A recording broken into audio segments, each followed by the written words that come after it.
Since the mid-1990s, Audubon Nature Institute has been one of our most critical conservation partners. As caretakers of these chicks, we do try our best to make sure that they are aware that they are birds, to prevent them from being imprinted on humans, which means that they think that they're a human instead of a crane. We'll actually go to the extremes of wearing costumes.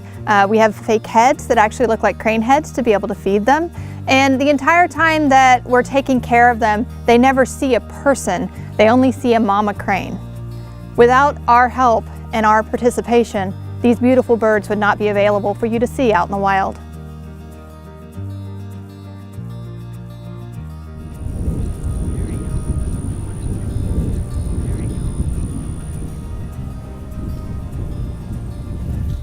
Oh, he needs one to get through it and the other ones will figure it out.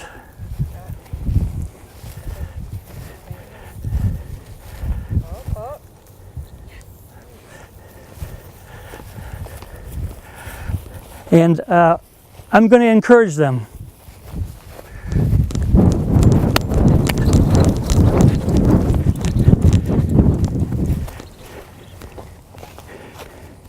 Can't beat that. It was just incredibly dramatic and uplifting to see those birds fly free on their own on this refuge that was set aside for them. They're going to be fine, they're going to add to the population, eventually they're going to nest. I mean, it's an incredibly fulfilling day today.